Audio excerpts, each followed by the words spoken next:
And our next speaker is an innovator whose love for gaming and strong sense of giving back to the society found perfect place at LevelX, a company he founded and heads as CEO.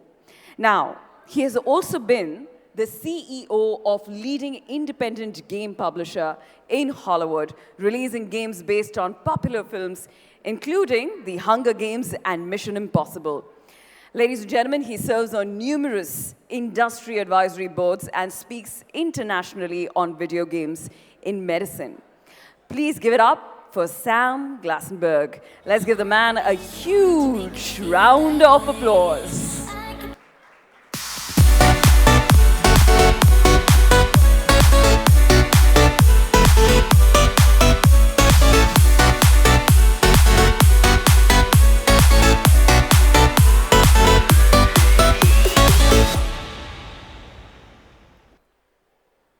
All right. Thank you, everybody.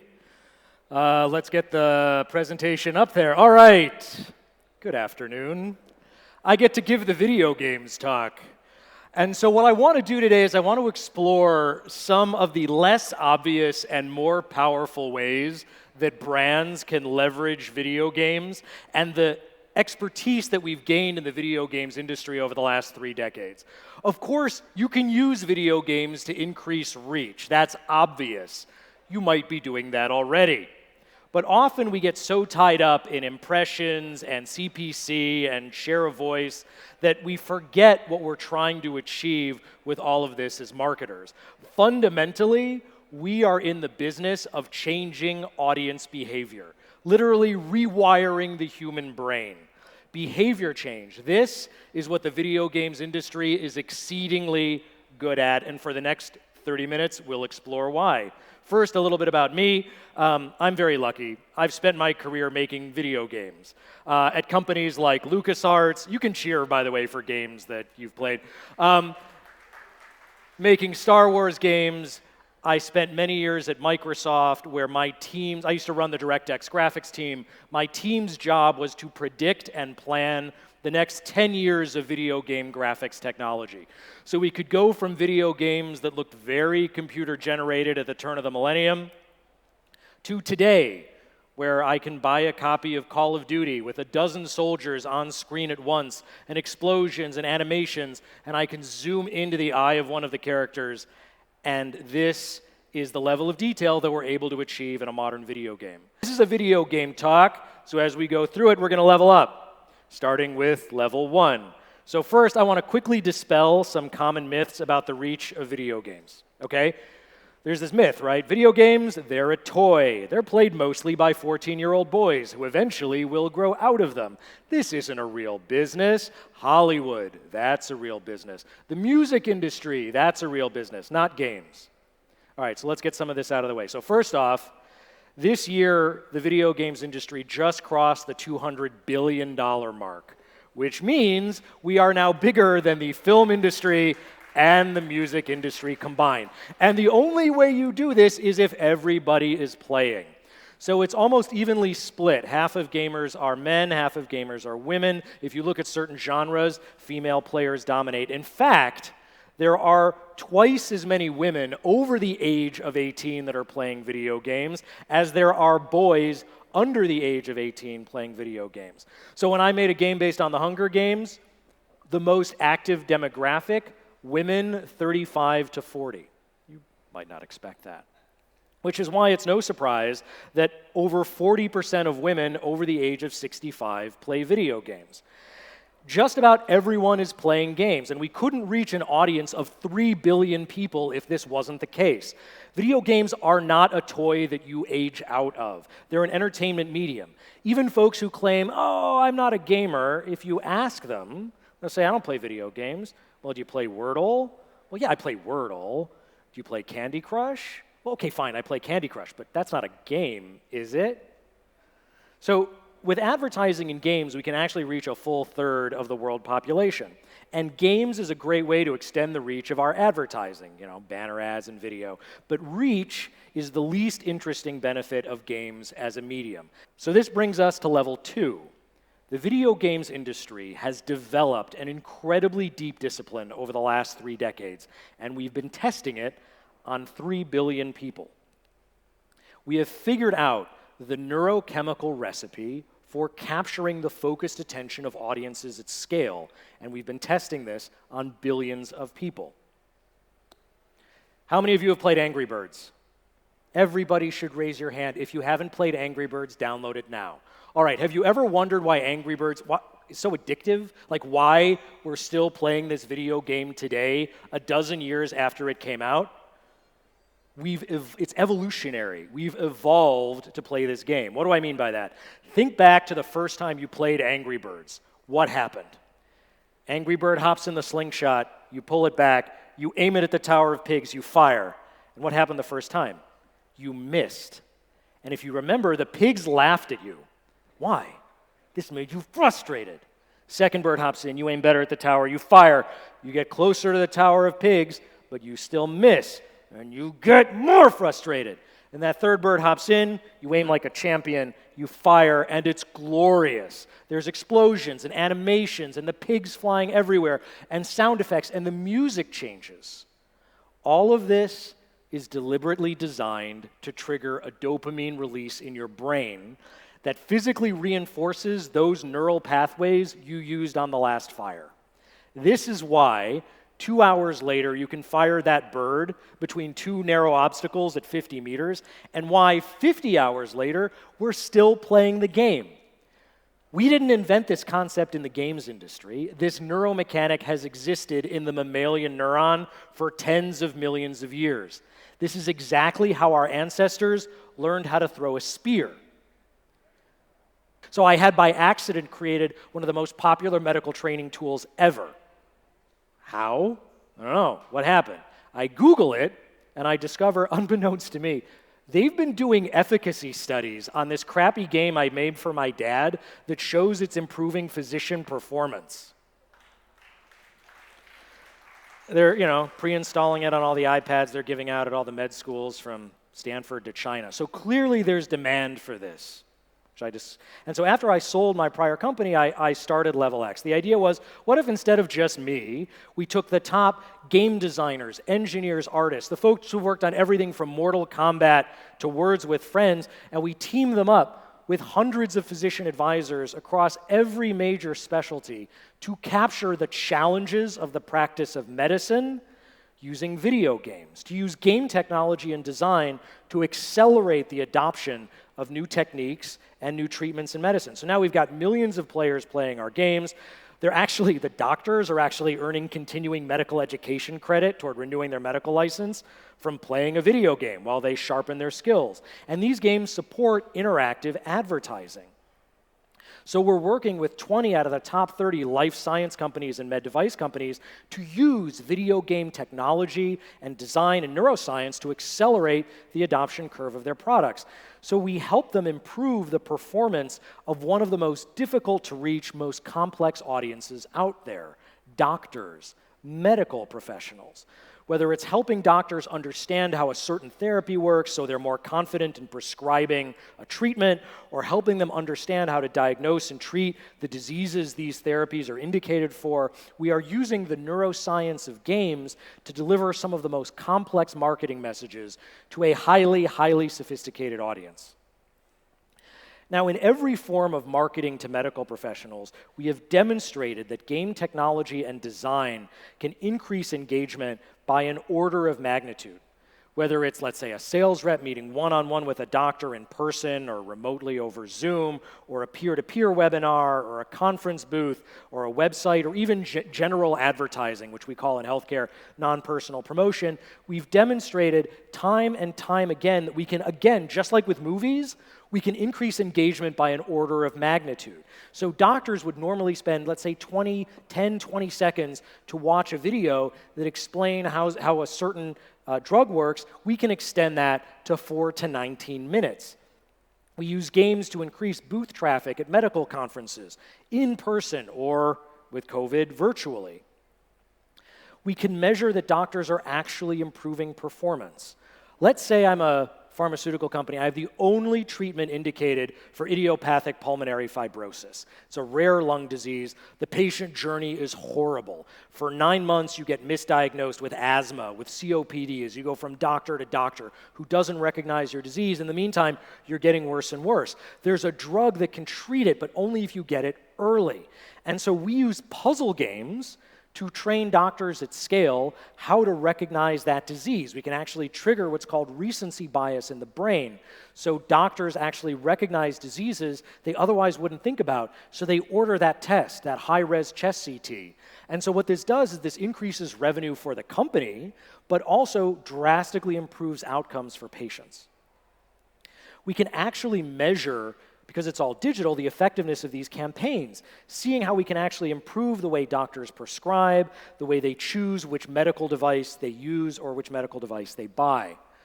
And so now what I'm going to do, because I have a death wish, is I'm going to do a live demo off my phone. So AV team will turn me off, great, and then we'll unplug from my laptop. And I'll just do a live demo here off my phone. You guys can go bring this up again.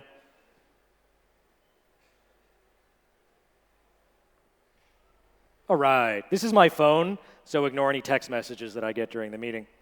Okay, so all these games that I'm showing you are available for free in the App Store. Feel free to download them. I'm going to start with GastroX because I always like to start a demo with a colonoscopy. That's the best. All the kids in the back are like, what's that? And all the grown-ups in the front are just squirming in their seats. Okay, so here we have hundreds of real cases submitted by doctors around the country. And here I'll just play one off. I'm just doing this here on my phone. So this isn't just a video. This isn't just like a 3D model. This is a totally interactive virtual patient. What do I mean by that? Well, this patient is squishy. The tissue moves. I can grab anything anywhere just like I would in real life. In fact, here. So this is a routine polypectomy. I need to find all the precancerous polyps that hide behind folds. I can use different tools to try to do that. Here I've got a polyp that's out in the open, so I'll come in and grab it. What I don't realize is this is an unforeseen scenario. So we thought this was a hidden object game, but actually, when I remove that polyp, I realized, oh, it's embedded on a blood vessel. This is a very rare condition. So here, we have 3D computational fluid dynamics running on a cell phone, that thing that drops your calls all the time. Thank you, game technology. So here I can spray water from my water jet. I can try to stop the bleed. All that does, though, is dilute the blood, so we need to take more drastic action. All right, we'll do, is PV still here? Oh, okay. All right, we need somebody to decide. All right, Jaideep, here. Should we use argon plasma or epinephrine? You got to pick one. Patient's bleeding. Argon plasma or epinephrine? Argon plasma. All right, good. Let's see. All right. So I'll take my argon plasma coagulator. I'll cauterize the wound. All right, good job. Objective achieved. Round of applause for Jaideep. Thank you. He also plays a surgeon in video games. So here I have this mess of blood and water that are hiding the remaining polyps. I could go find them, but instead, we don't have a lot of time. So I can just cauterize anywhere. It's a totally interactive virtual patient. Hippocratic oath doesn't apply till eventually you cause so much damage you fail the case. This is the power of video games to change behavior. In the agenda, the title of the talk that went into the agenda was Gamification Empowering Brands. I'm not sure where that title came from because I'm allergic to buzzwords and titles like that make me sneeze. Because what we're doing here, what I'm talking about here is actually not gamification. It's real game design. And what do I mean by that? So there's no shortage of consultants and agencies out there who've never made a real game before who are hawking shortcuts to the neuroscience I'm talking about, and they call it gamification. We're going to take your app, your video, your document, and we're going to gamify it. It doesn't need to be fun. It doesn't need to be interesting. The content doesn't need to be interactive. We don't care. We're going to slap a quiz on the end of it, and we're going to give you a virtual badge icon for completing the quiz, and it's magically going to make your content more fun and engaging. Okay. I don't know about you, but I don't know when quizzes became fun. Quizzes were not fun in the second grade, and quizzes are not fun now. And badges? We didn't even invent badges in the games industry. We stole that crap from the Girl Scouts. These shortcuts will get you incremental engagement, 10%, maybe 20%. If you want to increase engagement by an order of magnitude, by 1,000%, From 2 minutes to 15 minutes, from 2 hours to 100 hours, you need real game design. Case in point, Hunger Games. Let's say you're going to spend 4 hours reading the book. Let's say I was going to gamify the Hunger Games. So at the end of the book, I'm going to give you a quiz for completing it, and I'm going to give you a badge for completing the quiz.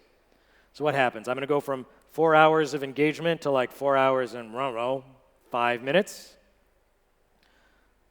Not that interesting. But let's say we reimagine the Hunger Games for the medium, work with Suzanne Collins, the author of the books, to craft an experience where we tell more of the story with game loops, reward systems, social gameplay, competition, reward, frustration, challenge, skill. This is how we drive hundreds of hours of engagement, getting people to share with their network, with their friends, coming back every day for months. This is real engagement. This is real behavior change. Last time I presented these slides at a conference, the AV team in the back, I'm always friends with the AV team, you can tell we have to work closely together. He actually told me the follow-on speaker who came after me had to remove his gamification slides from his deck after I gave my presentation. He just deleted his slides right before he went up. And I'm saying that because the danger of gamification is real, people. So over the last 30 minutes, we've explored how brands can leverage games to not only achieve reach and deep neuroscience-based engagement, but also how games can actually be used to change human behavior.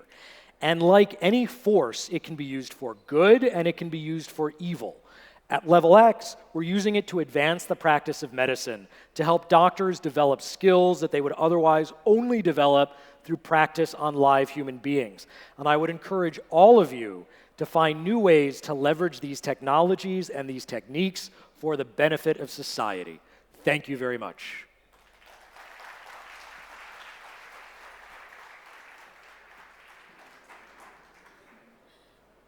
Oh. First of all, I have to tell you, that was really interesting. Damn interesting.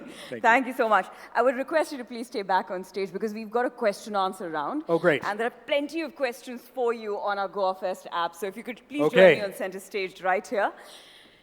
And may I please invite Ms. Lara Balsera, Executive Director, Madison, to join us on stage for a round of questions and answers. Thank you.